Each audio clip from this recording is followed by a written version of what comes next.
Hey everybody, it's your buddy Pete A. Turner, executive producer and host of the Break It Down Show. I've got a Spy vs. Spy episode coming up here for you. Gina Osborn is a former Army Counterintelligence Agent, hello, and also a former FBI agent, crime fighter, and also now a podcaster. And she gets behind the scenes in her behind the scenes crime podcast. She looks at the people who were in the investigations, in the courtrooms, those kind of things. And she draws out these stories. She does a lot of this work. It's really fascinating. And I know you're going to love the chat that we have. We talk a little bit of tradecraft. We talk a little bit about the cases that she looks to and what fascinates her. And you guys should definitely check out her show. I will put a link to it in the show notes.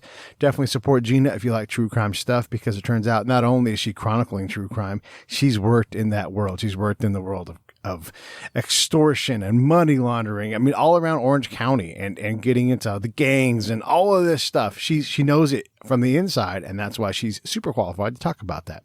I'm qualified to talk about the Break It Down show.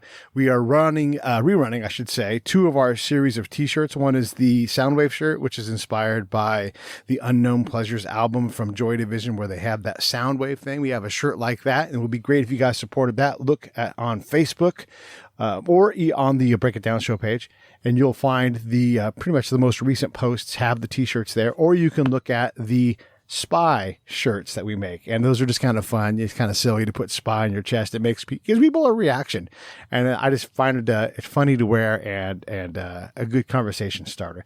If you're listening to the show down the line, all you got to do anytime you want to get a hold of any of those things is pete@breakitdownshow.com. I'm glad to answer your question, glad to work on whatever you've got. That's the best way to get a hold of me.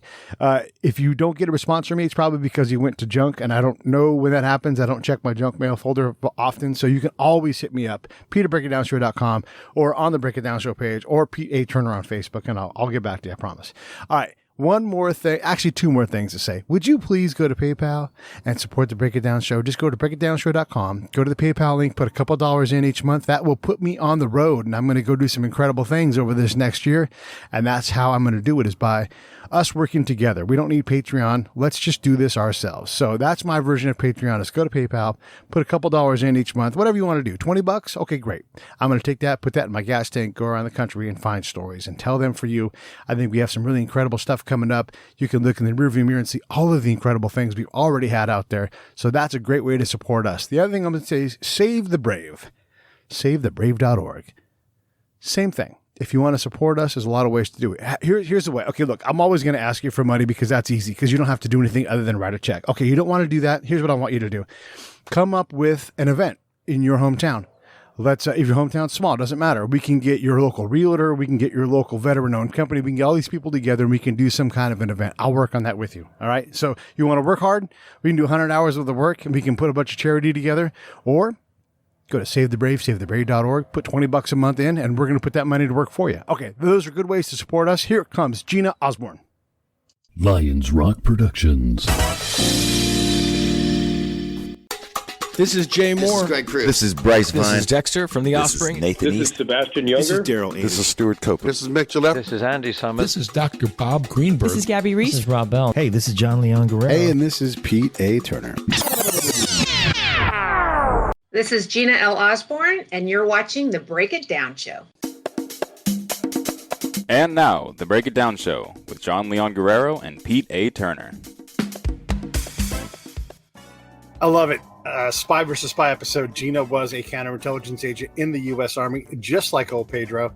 And so I always like to have these conversations because of the ins and outs of CI. And Gina, we're in a counterintelligence group on Facebook, and there's a lot more cantankerousness than there is collaboration on there. What makes us, as counterintelligence folks, as spies, what makes us so weird socially? Why do we do things like think everybody else is going to give all the secrets away?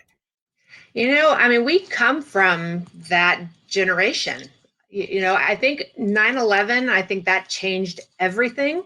But you and I come from the day where you had the walls up and everything was compartmentalized and it was all spooky spy stuff. But I think it's changed a lot over the years. I think it's kind of trending back that way a little bit. But ever since 9/11 happened, the walls came down a lot, but I think they're going back up a little bit. I can see that. We tend to We tend to like the silo in the CI world. And then the other thing is having this conversation. I posted in that group and someone responded, they know who you are and everything, and they was positive. But I'm sure there are people that are skipping that post because they don't like that we're talking about, in this case, intelligence, counterintelligence on there. But what on earth can we say on here that would be in any way compromising? I mean, I don't want you to see anything compromising, but there were so many things we can talk about with the ins and outs of how we learn and everything else. So let me ask you this question. You feel free to ask me whatever you want to. When you left counterintelligence school, whether it was the beginning course, the next course, or any of the courses, did you ever feel like you were adequately prepared to do your job, especially considering the breadth of all the different things you can do day to day? Gosh, well, before I went to counterintelligence school, I was a cocktail waitress, so absolutely not. I went from a cocktail waitress to basic training to Fort Huachuca to learn how to be a counterintelligence agent assistant. And then I was out in the field for a year, and then I went back. But no, I think when you have old timers, I mean, they know when you have 20 years experience, that's when you really know. But it takes a long time to get to that point. It sure does. And the stack of books is bigger than what I can do on this screen that you have to master, not read. You have to really master them. Yeah. If you would have stayed in, how close did it come for you to stay in? Obviously you transitioned into the FBI. We can get into that part of your background, but what job would it have been in the Army where you're like, you know what, I'll hang on for a couple more years? Because you got out and you were smart and you took on another federal career and probably took the best path possible. But was there a job in the Army for you that would have made you want to stay in? I don't think so. Not at that time, because I got out around the same time that the wall came down in Germany. I was stationed in Frankfurt at the time. And at that time, the wall came down. We were kind of confused as to who the enemy was. And I was assigned to the super whiz-bang team. And prior to the wall coming down, we were driving around in Mercedes and Audis and BMWs. And after the wall came down, they gave us Jettas and Fords. So yeah, it was time for me to go.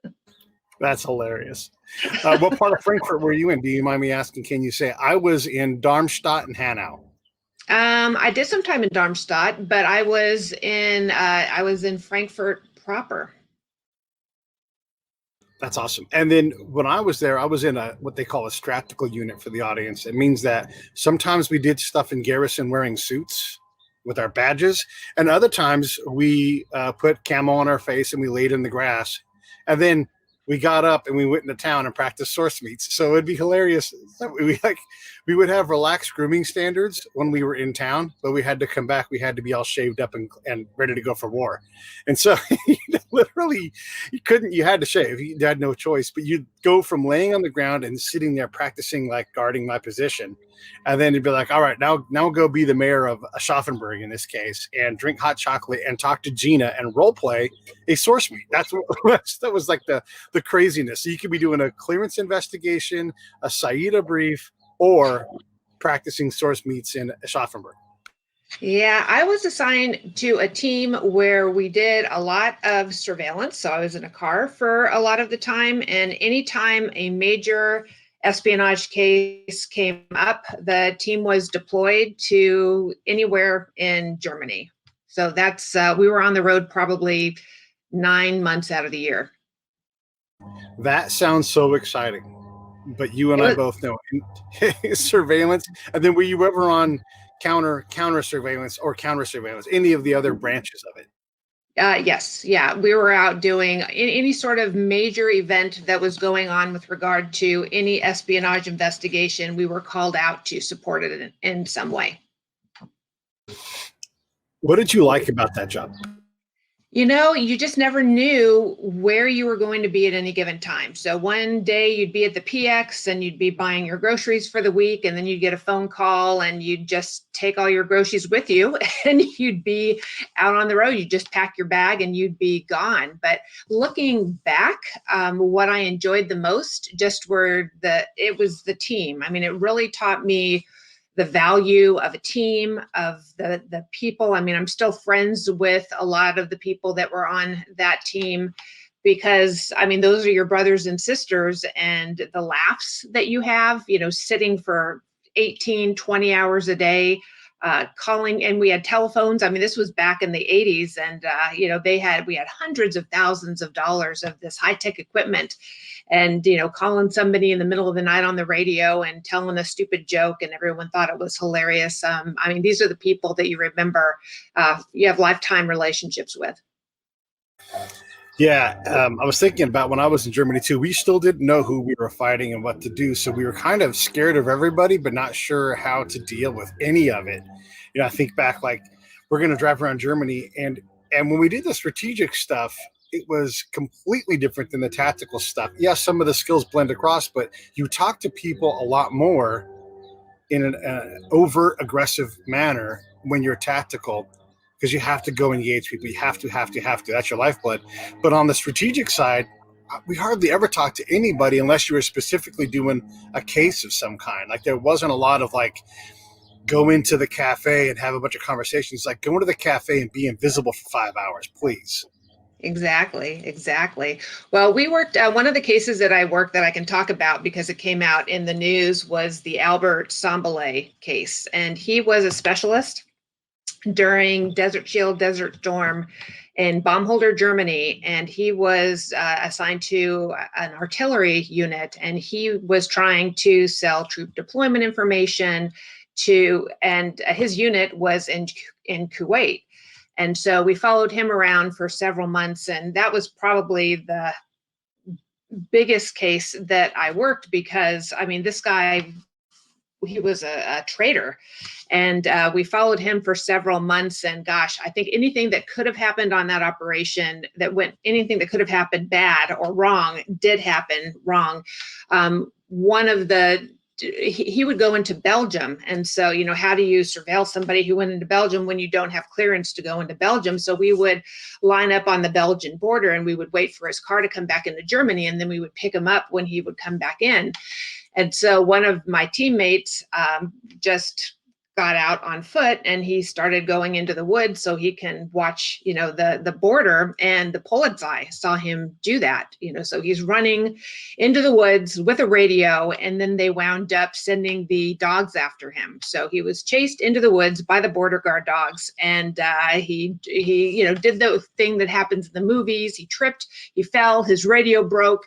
So for 2 hours, we thought he had been eaten alive by border guard dogs. So that happened. I was involved in the chase, trying to catch up to our traitor, and got into a major car accident. Wound up in the hospital overnight, and I wound up in a lookout across the street from his house. So we did a sting operation, and Connie Huff was the case agent on this case. So they wound up in a hotel room with him, and he agreed to spy for a Middle Eastern entity. And I remember I was across the street from his house with a sprained ankle, and they said that he was going to be arrested at the gate to his housing community. And I thought to myself, okay, I'm disappointed. It's nighttime. Maybe I'll see some lights or a siren or something that's going on, just to see an American spy be arrested. And I'm waiting, and next thing I know, he pulled up in front of his house. And then the next thing I know, a car pulled up behind him, and he got arrested. And I just remember the feeling, watching Albert Sambalay get arrested in front of my eyes. And we went to his trial, and he wound up getting 34 years in prison. And it was like the highlight of my 28-year law enforcement career, happened when I was 20 something years old. But yeah, it's just, to be part of history, to watch somebody who's trying to hurt our country that way. I mean, it definitely was the highlight of my career. Yeah, as a CI guy, we hear these legends about these times. It's like, oh, don't forget about the time when the guy did this with the East Germans. And I know these cases because it's part of our legend. So when you say you were there when he gets cuffed up, it's incredible that you get to experience that.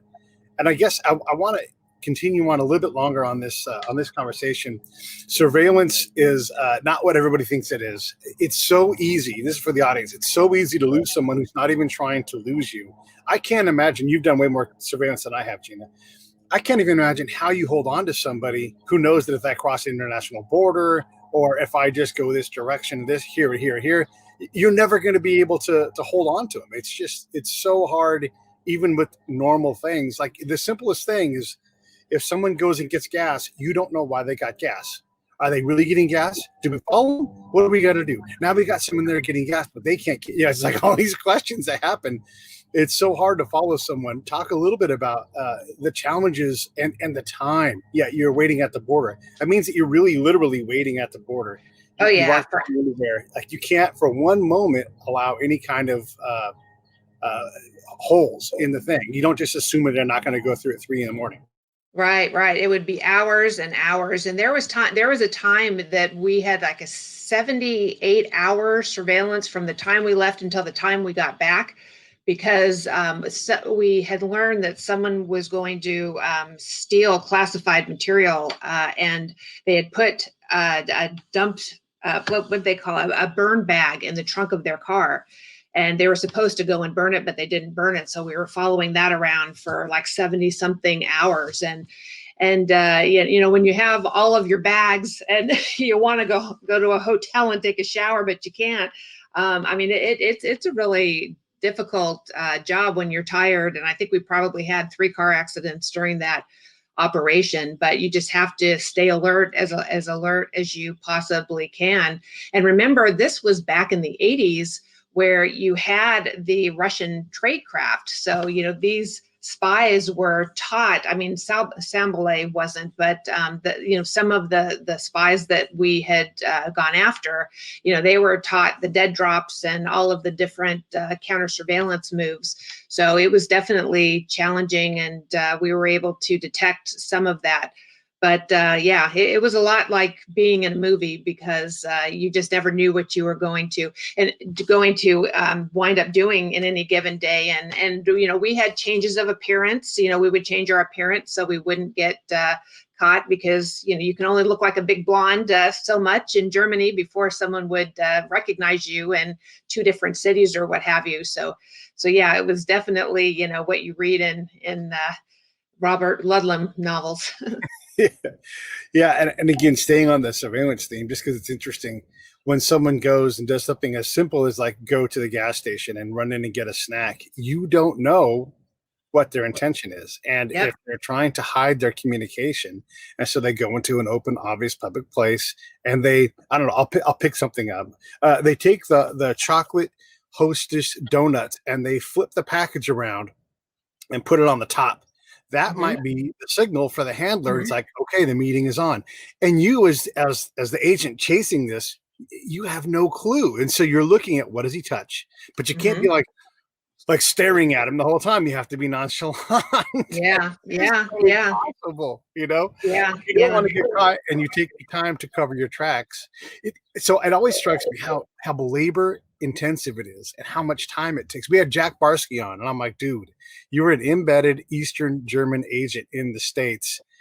How did you even sleep? I mean, you're always worried about being caught. You're always trying to cover your tracks. You're always trying to communicate back to, it's like so much stress, so much time, so many resources put into all that, Yeah. And we were undercover. So we were always, the men had beards on my team. Right. And we were, on that Sambalay investigation, there were instances where, a couple of our guys were arrested by the military police, where they weren't actually arrested, but they were picked up by the military police because, we had hundreds of thousands of dollars of equipment in our trunks, and it was during the storm. And so, there were a lot of things you have to work out, and we were undercover. So yeah, it was a lot. And one time I was taking photographs near the concern, and someone called it in. And the next thing you know, the bomb holder SWAT team, the Polizei, was in town looking for a blonde taking pictures. So yeah, so we had to get out of town before the Polizei showed up. So yeah, it could be pretty dangerous, because the Polizei would come up on you, and you would hear a clink on your window, and you'd look up, and it would be their AK-47 tapping on your window to try and get your attention. So yeah, it could be pretty dangerous.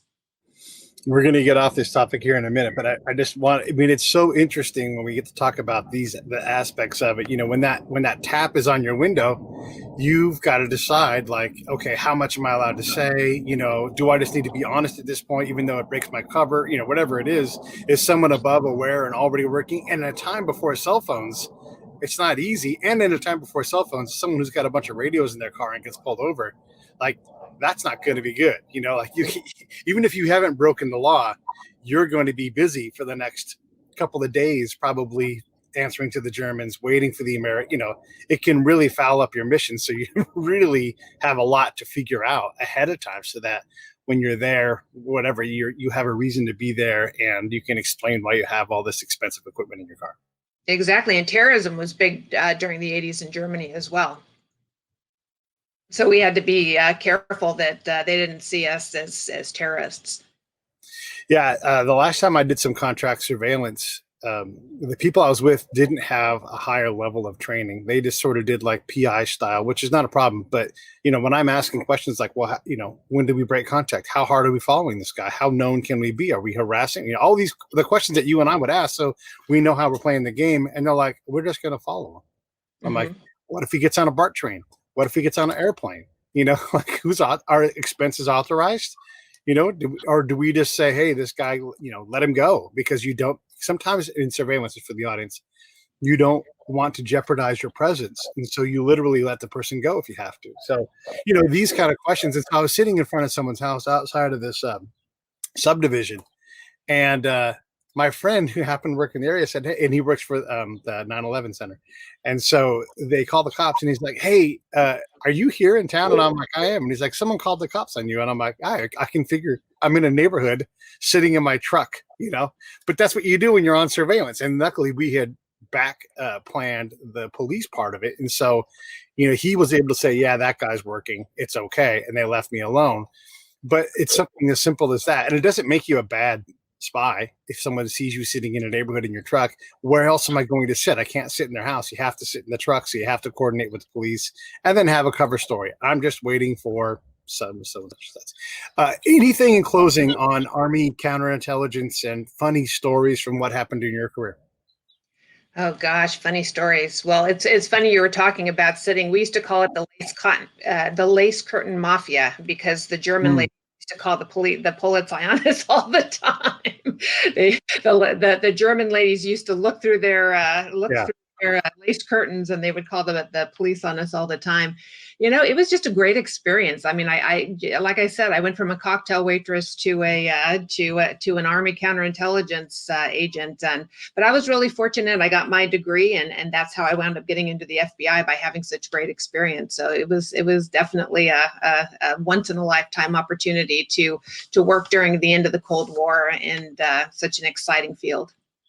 Yeah, I wanted to ask, because one of the things that we know is, depending on the era and everything else, it's typically pretty hard to transition from Army CI over into the FBI, because they, you know, like, you're kind of already set in your ways and they want you to be FBI style. So what was it that got you over the edge? Because it's, I would say, maybe 2% of the agents that try to transition get in. I mean, it's not an easy path.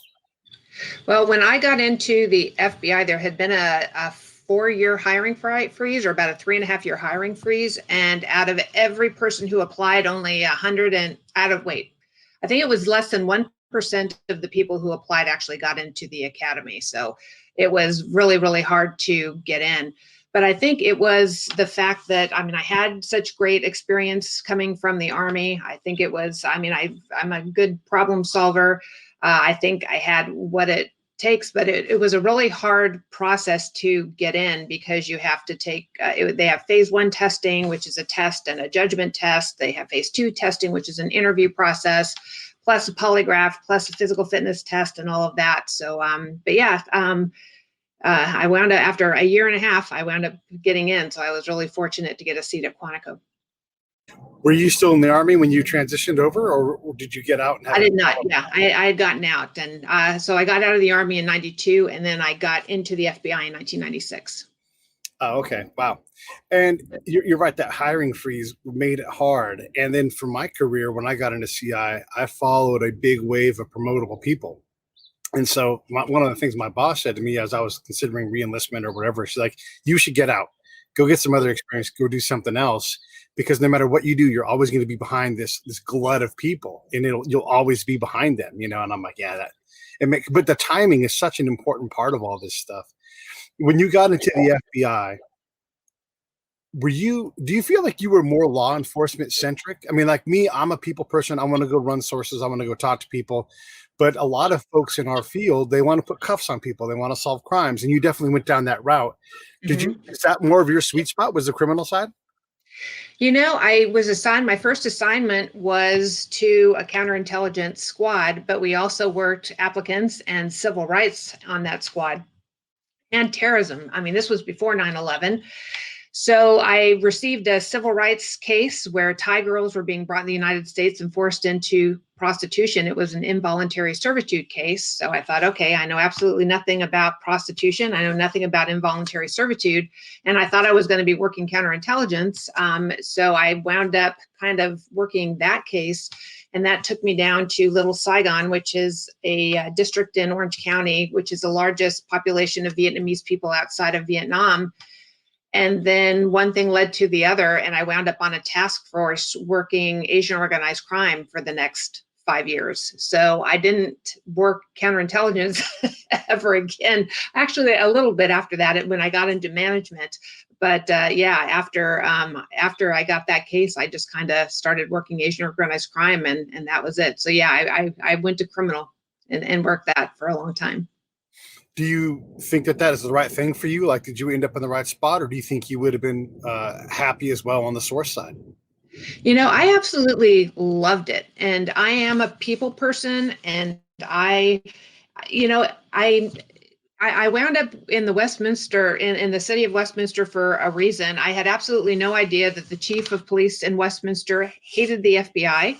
I just wound up looking at this case file, and there was an article where 2 Thai women were rescued in the city of Westminster. So I decided I was going to get into my powder blue Ford Taurus and take a ride over to the Westminster Police Department and see if somebody could help me on this case. And the first time I went over there, I talked to Detective Tommy Ratcliffe, and he was reluctant to talk to me because the chief hated the FBI, and he gave me some information and sent me on my way. And the second time I went over there, the chief intercepted me and said he would let them work one case with me. And like I said, that turned into 5 years of working on this task force. But, for me, it was great because I was the only FBI agent on this team, and I was able to work everything from money laundering to murder for hire to extortions. So I really learned a lot. And again, I love the team environment. So working with the detectives was a lot of fun too. In our line of work, when you are trying to figure out what you're going to do next, sometimes you go out into the field and you talk to people and you just kind of sniff around above the network and information flows in. Sometimes stuff just walks in the door. As an agent, FBI agent, is it the same kind of thing? Or do you go read a news story and be like, I better look into this? Or is this, do you get so many phone calls? You're just always, how does that flow of work happen as you're trying to figure out what's next?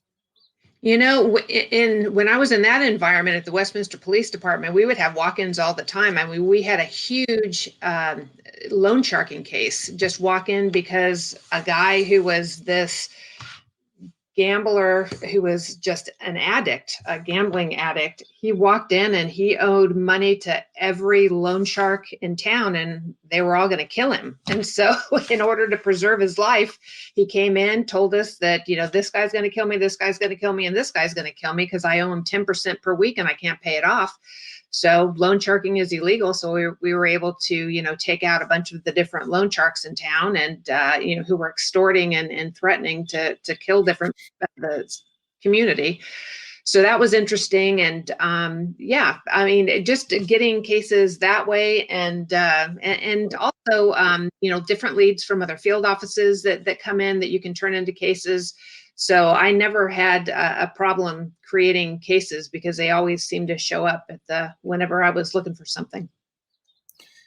You run across, Orange County is full of so many variables, it's just insane. There's 3.5 million people here and not even a mile from my house. And I live in a very safe neighborhood.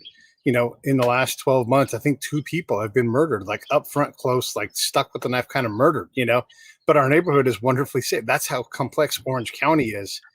When you guys are looking for what to go after and you're going after things, does this stuff all link together? I mean, is it a bigger crime syndicate that has sub tentacles, or is this just different people, groups of people that are extra legal, and then it just keeps growing from there?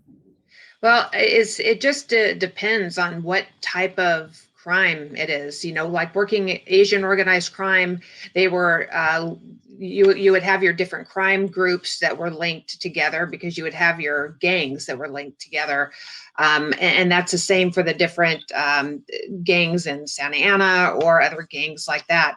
But or organizations link together. But I had a guy who lived 2 doors down from me who wound up taking hostages in a bank and shot somebody.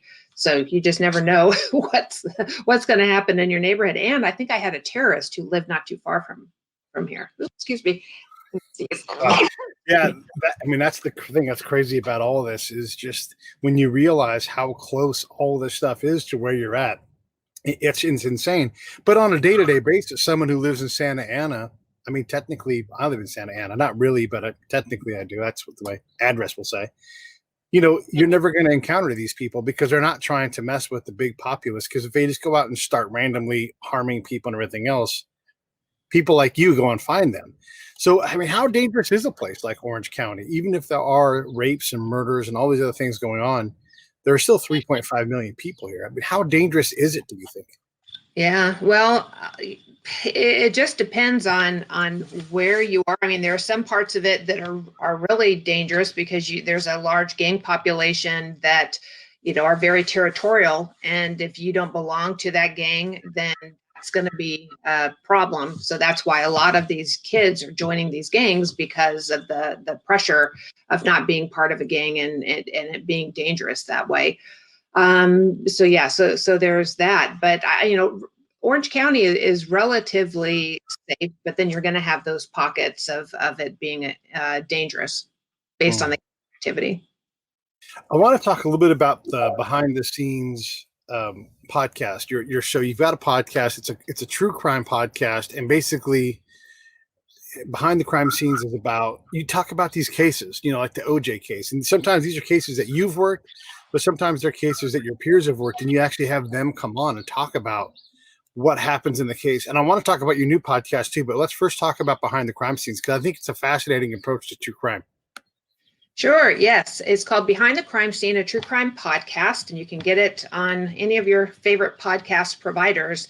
And what we want to do on that podcast is humanize law enforcement and go behind the scenes and talk about how these big notorious cases that we've heard about have impacted these investigators, first responders, and prosecutors, and have haunted them throughout their careers.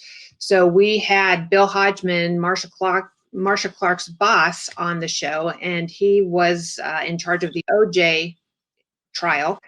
And he talked about how the OJ trial, I mean, how that haunted him and how he was found not guilty. And he spent, about 6 minutes talking about what he called the killing cage, where Ron and Nicole, how he believed OJ murdered them, during that time over at Nicole's home. And it was just absolutely fascinating. And I also had an FBI agent a retired FBI agent on the show, and he talked about the BTK killer. And he was 10 years old. He lived in Kansas, and he and his cousins would, go outside, and they the flashlight, and they would put it under their chins, and they would scare each other, and they would talk about how the BTK strangler was going to come and get them, and then they would run into the house. So 20 some odd years later, he was the supervisor of the squad that wound up arresting BTK. So it was just really an interesting, journey for him, and talking about how they wound up apprehending, the BTK strangler based on, how, his quest to be famous So, we had some pretty interesting stories. Yeah, for sure. And look down below if you're on the video side, you can see the case or the link for the OJ case episode. And if you go to the behindthecrimescenes.com, all the episodes are there. I want to ask you about, in the last, say, 10 years or so, the FBI as an organization has taken quite a bit of hits on its credibility. And I think as an organization. And then we see a lot of documentaries where we see prosecutors and investigators who get wrapped up on one person. And then as we're getting better with DNA, we're starting to realize that we've put a lot more innocent people in jail than we realize. And I'm not putting blame on anybody, but when you're trained to do this, and you start putting the pieces together and you start making jumps, it seems like it would be impossible to go, well, what if it's somebody else? Like, it's really hard to do that. We watched the John Benet Ramsey thing, and that poor family suffered and suffered and suffered. We don't know who did it, and it doesn't seem like they did it, but boy, they sure were put through it. I'm thinking about the Vallejo PD, who went publicly and called the lady a liar, who was kidnapped and brutally raped for days. And they called her a liar and said she made it all up and basically ruined her life.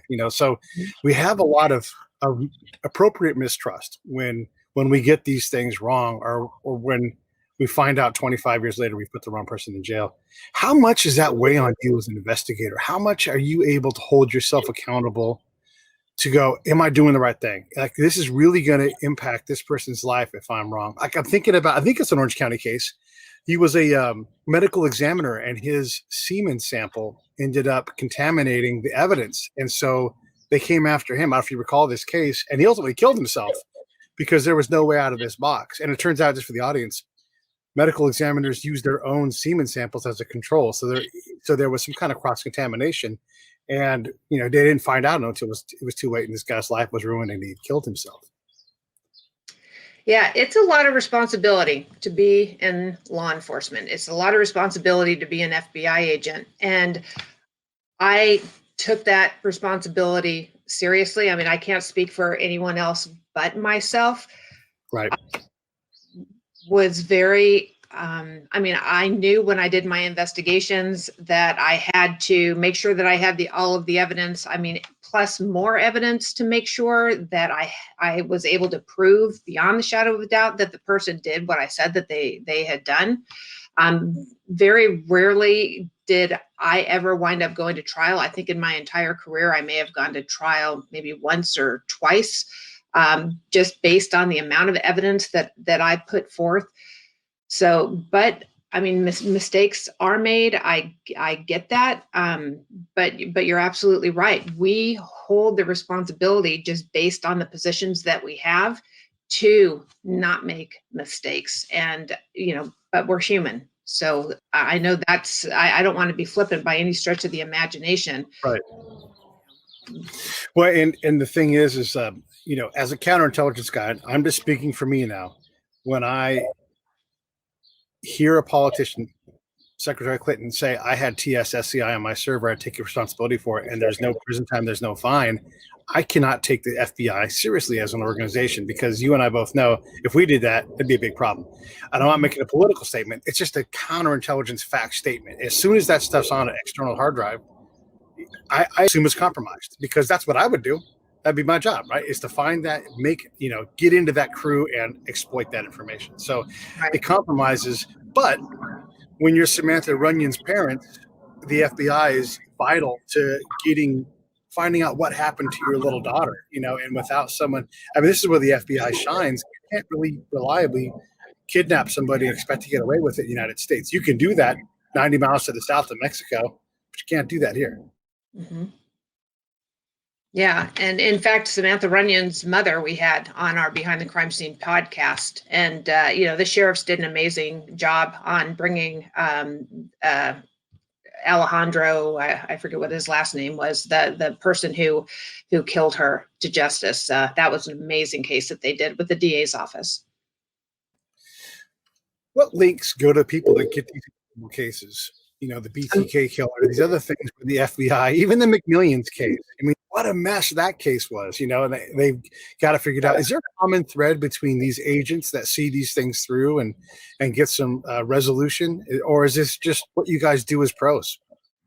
It's just a lot of dedication. And the FBI, the average age of the FBI agents going through the academy is 31 years old. So you have people who are in their second career, who have worked really hard to get into that position, who take it very seriously. They're professionals before they actually make it into the FBI. So I can just tell you that all of the people that I worked with in the FBI were just amazing professionals, and they see it through, and they're persistent, and they are determined to make sure that they make their cases, and they're strong cases, and they make sure that justice is served. Yeah, we were taught to be above reproach, to not just go to the nth degree, go to the oath and the peath and the arth degree. Like, make sure that everything is how it should be, because you are going to be attacked. People are going to question your integrity, and so you can't compromise it at all. I want to transition into your new podcast project, and then, look, as someone who does what you do, the COVID crisis had to kind of impact your ability to go out and speak and be as present. So how are you adapting with all of that as well? Well, I am doing my podcasts, and I'm super excited about this new podcast. It's coming out on the 23rd of February. It is called Lead Like a Lady, and it is for women who are working in male. Actually, it's for all women, and it's for men as well. And what I do is I feature women like me who have worked in male-dominated work environments, and they pretty much talk about their experiences and give advice, and they tell their stories. And it's really intended for the women who are coming up behind us. So I've got the United States Marshal for the state of New Mexico, Sonia Chavez, who is absolutely brilliant. I've got a construction maven, a roofing maven. I've got Betty Thomas, who is, she was on Hill Street Blues, if you remember the big Sure. on Lucy on Hill Street Blues, and she wound up becoming one of Hollywood's highest grossing female directors, just absolutely fabulous. I've got a woman who runs a $200 million petroleum company. So you have all of these amazing, strong women who really, really want to give back to their communities, and just wonderful stories. And I'm just really so proud to be able to share these stories. You and I have asked a lot of questions of people in our professional life over the years. Has that translated into how you podcast and what you ask, or do you look for something else? And do you have to turn the special agent off? Because sometimes, look, some of us we get track focused. I've asked a lot of questions, but in a different way than a normal special agent would. How have you learned about questioning? I like to tell stories. I've always wanted to be a writer. I'm in the process of trying to sell a book that I've written a proposal for, and I've always wanted to write television shows. I've got a pilot that I'm working on. And so I take the interviews that I've done, and I go back and I edit them, and I make a story out of them, because I really, really want to have a beginning, a middle, and an end, and have just such a really great ending that people are going to remember and have just profound meaning that they can take with them after it's done. So that's, but I still use my interviewing skills, and I like to insert, experiences that I had as well. So I definitely use the interviewing skills that I've learned, but I think I add a little bit more to it in the editing process, just to make it more of a story. What are a couple interview tricks that you use, from the field that you learn? Like, I like to ask a question, what keeps you up at night? Because it's such a great question, because it just gets right to it. Everything else before that is bullshit. What keeps you up at night? What are some of your questions like that? I don't think it's a specific question, but I really, it's easy to, and since you interview people a lot, it's easy to act as if your journey was easy. by just kind of, staying on top of the water.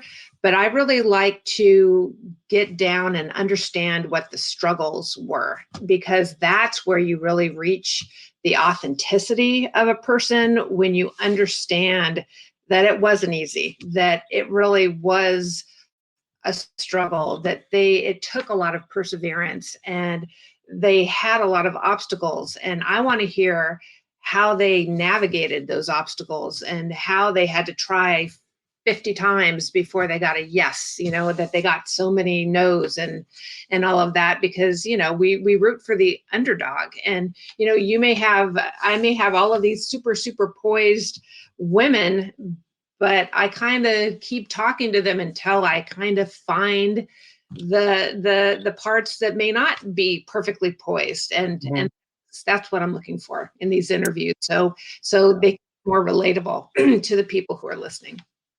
I agree 100%. I mean, this is sort of what people like us do. I like to say I listen for things, not to the person. And when I hear that thing, I'm like, well, stop, go back. What happened? How did you end up, sleeping on this person's couch? Like what, this didn't just go to, and then I signed $1 million deal. Like, no, there was some fear in there. There was some luck. There was someone from the out, these things happen, and they're what make it fascinating. And the example I always give is I had a guy named Andy on the show. He's very, very, very successful in the world of sports photography. He's in the Basketball Hall of Fame, for crying out loud. And he's taking all of the shots for the NBA. I mean, just all of the big shots, Michael Jordan, all of these things. And he got into that business. I mean, he was there, like on the field all the time. When Kirk Gibson hit his home run, he was the first guy to home plate. That's how impactful this guy is.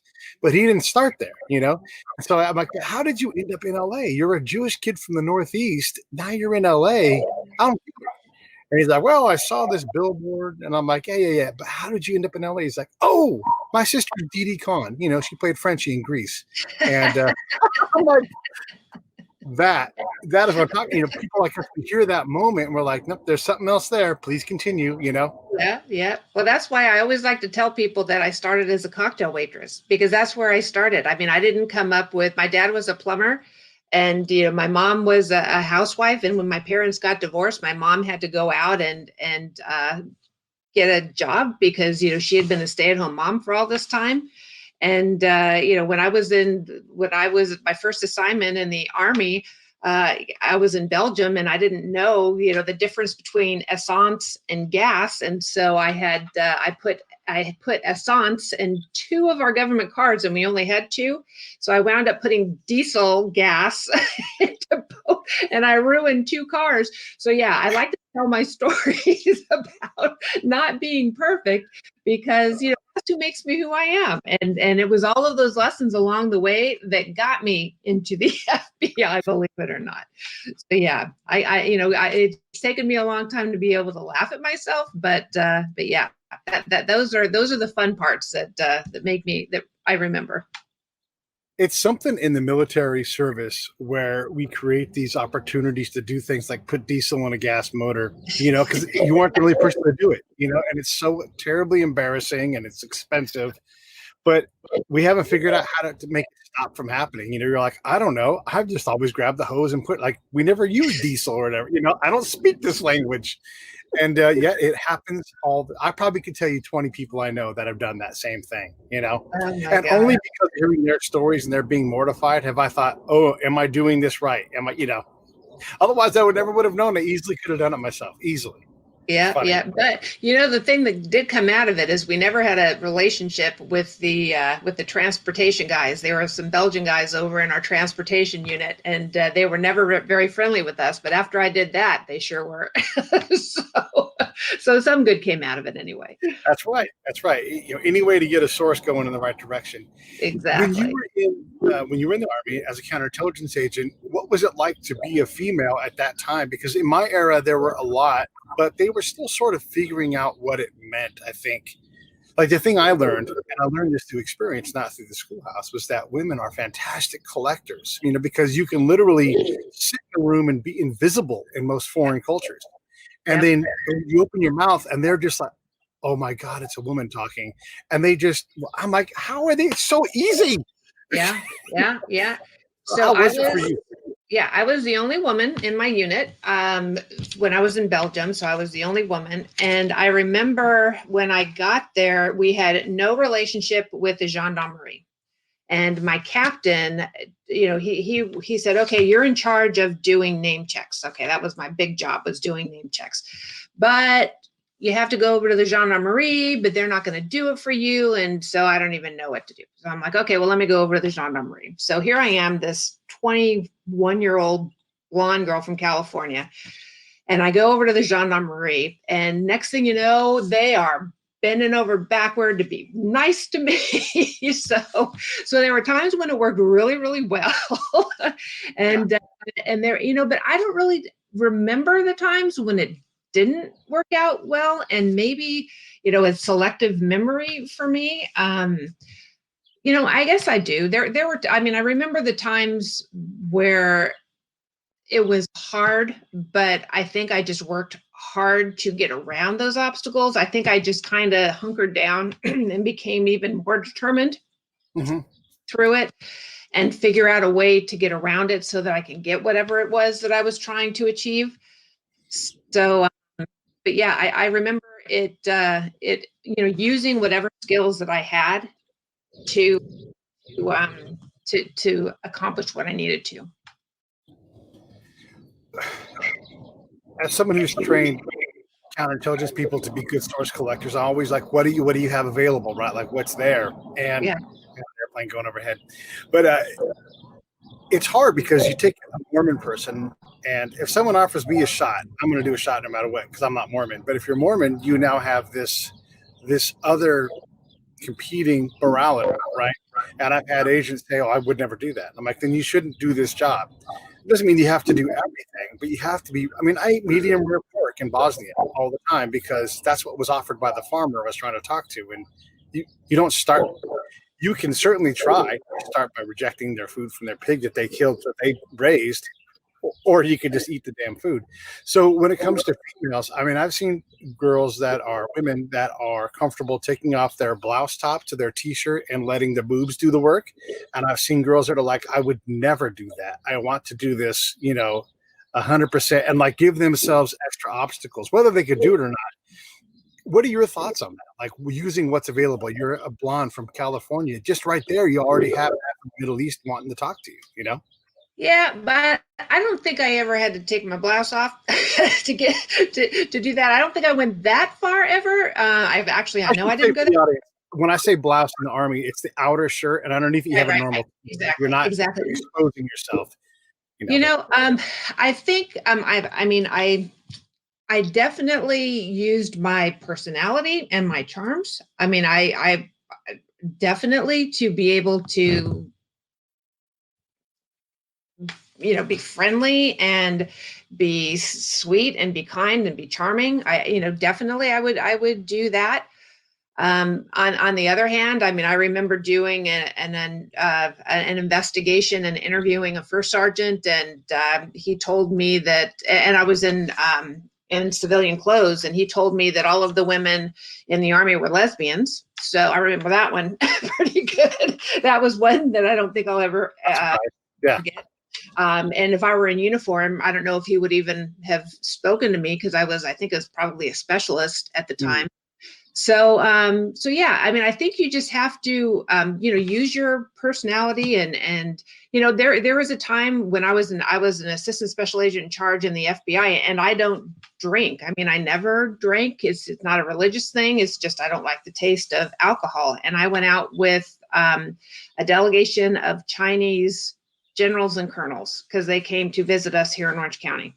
So they brought moonshine with them. And they wanted it. We all went out to dinner, and they brought, they put out the shot glasses, and that was the thing. They wanted to get us all drunk. And I don't drink. And I had no problem not drinking, because I knew that they were going to get so plastered that they weren't going to remember me not drinking at the end of the day anyway. But I think you just have to, there are times, you just have to kind of go with the flow, and you just have to be who you are and be authentic to yourself. And if it's going to get in the way, maybe you should choose another career field. But, but if you can kind of massage it with your charm or your personality or whatever, maybe you can get away with it. Yeah. Or if you're going to be harder, if you're not going to be as agreeable, then just be ready to deal with that. I mean, just know that that's the hurdle you're going to put up and pre-think that. And I never minded that. Like, if you want to wear a hijab because we're in the Middle East, okay, but you don't have to. And I would remind your hair might be the thing that makes this person drop their guard, and you're not going to offend them because you're not Islamic, but it's hard. It's your choice. You have to work with your own skills. Hey, I've asked you a bunch of questions. Do you want to ask me anything while we're sitting here? You know what? Let me bring that up as far as the hijab, because I went to Egypt and I brought a scarf with me, but I thought I'm not going to wear it. And then the amount of attention that I got for not wearing it the first 15 minutes I was in country, I wound up wearing it the rest of the time. I felt so uncomfortable not wearing it. I wound up wearing it. So it's just a matter of, I don't think it's like I'm taking a stand, I'm not going to do it. It's like sometimes you just decide, you know what, I'm going to do this because it's easier just to do it versus not doing it.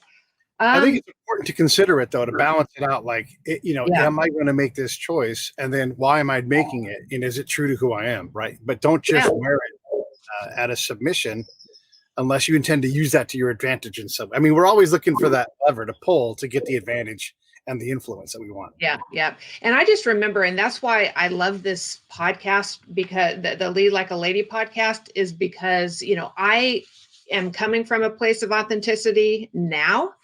And when I was younger, just coming up, trying to make a place for myself, and you're bringing up so many good points, because I wasn't authentic, trying, working in a male dominated field, trying to be taken seriously as a 20-something-year-old former cocktail waitress, in a counterintelligence world.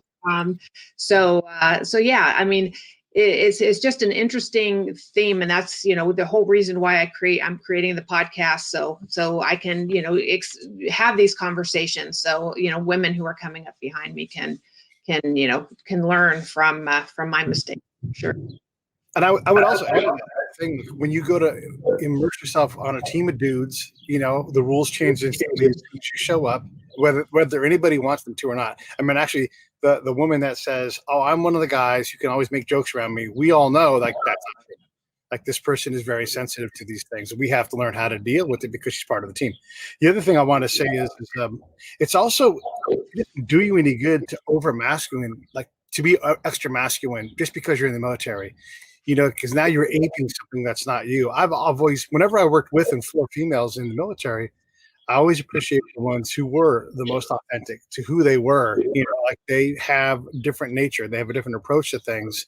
Don't just try to be a dude, because it doesn't serve you as a leader and me as someone who's trying to be on your team, if that makes sense. I agree with that. I was a Barbizon School and modeling graduate when I was 14 years old. I had a full face of makeup and hair everywhere I went. That's fantastic. I also want to mention my friend Shelly Klingerman. She focuses on female security, and we were on the show the other day, and we had Clint Emerson, who's a former SEAL who writes all those 100 skills to whatever, what 100 things in your house you can kill someone with, that kind of a book. And we were talking about the female aspect of security, because that's where Shelly, that's where her sweet spot is. And just being able to say, hey, you're making me uncomfortable, or proactively taking your security into your own hands and not worrying about making somebody you don't know upset because they're walking too close behind you, or whatever it is. And just all of these things that, as someone who leads like a lady, it's okay to be a bit of a hard ass and go, hey, I don't like what you're doing. And you can always back off. I'm sorry, overstepped. I didn't realize, but I would rather see anyone take care of themselves over allowing something terrible to happen to them. Any thoughts on that, in terms of, you don't want to just be a bitch, but sometimes you've got to assert yourself. Any thoughts on that at all? Being able to communicate what you're thinking is so important. And I am a big advocate for say what you think. And, you don't have to sugarcoat it. And especially in that type of situation, if you feel that you are in danger in any way, I mean, that is not the time for you to be polite and in any way, shape, or form. So definitely, scream or yell or tell that person in a stern voice to get away from you immediately. And usually when you take it, if you knock somebody off guard just by, shouting at them, then that will, run them off and scare them away. But even if you're feeling uncomfortable or if, because you feel like you want to be one of the guys or what have you, and someone says something inappropriate or they take it, far beyond what you're comfortable with, have the conversation, because communication is key to conflict resolution. And you have to set boundaries. Boundaries are so important when you first go into your work environment, because you don't want to be 5 years down the road and you never set boundaries. And now you're tolerating all of these different things that you should never have been tolerating in the first place. So you've got to set the boundaries straight off the bat, and it's not being, like you said, being the bee. Well, I don't want you to do this and I don't want you to do this, but there's a smooth way and there's a calm way and there's a polite way, just to set your boundaries, and that's important. Yeah, boundaries are a big thing. Anything inside the circle, I will act decisively, and you can have a circle outside of that. It's sort of how a lot of us combat guys think of it. Like, if you're in this circle, you're going to have my full attention. Now everything else I was doing is secondary. Now this is the thing I'm going to deal with. Anything in closing at all? You want to ask me any questions or anything else? Gosh, I think what you're doing is great. I mean, I think it's important to expose our former mission to the masses. Yeah, well, I appreciate that. It's fun too. It's fun to have the conversations. I mean, we didn't reveal any secrets, but it is a lot of there's a whole lot of boredom in that job and a whole lot of egos. Goodness gracious, we have egos in that. But just for the audience to know, anyone who thinks they're if you went into a room full of special agents and said, raise your hand if you're well above average, every hand would go up. And then raise your hand if you think the person next to you is above average. Be like, all the hands would go down. We are some ego-driven people. Well, you had to be above average in order to be able to get into the MOS. You had to have a high ASVAB score. I know, but amongst ourselves. Oh, yeah. That's true. That's true. Did you ever go to the AFCIDIC course? Nope. I was tactical. I didn't even get a chance to do it. Got it. Yeah. That was interesting. There were 12 of us, and there were 10 men and 2 women. And the other woman in the class was, because I'm almost 6 feet tall, and was 6 feet tall, and she was a redhead and I was a blonde. But when we were out doing surveillance for the training, it was funny because they would always get us mixed up. They couldn't tell the 6 foot blonde and the 6 foot redhead apart. So we were the same person as far as they were concerned. That's great. And people in the military can't say last names. My last name is Turner. I've been called Tucker, Tyler, Taylor, Sanders. Like, Sanders? Sanders. How did you get say? Like, just make shit up. It's so silly. Next time we'll have to talk about basic training stories. I got a lot of basic training stories. Oh my God. Yeah. So for everybody who wants to get more of what Gina does, GinaLosborn.com. Nice and simple. If you're watching, it's right there. If you're listening on the podcast side, it'll be in the show notes. If you want to check out the True Crime podcast, it's called Behind the Crime Scene. If you type that in, you will find it, I promise. And then she'll have the new one, Lead Like a Lady. And there's actually a group for that on Facebook. You can go over to follow. You can just follow Lead Like a Lady on Facebook, and you'll be able to get a hold of what Gina is doing over there. Anything else you want to say before I shut this thing down? Yes, Lead Like a Lady will be coming out on February 23rd.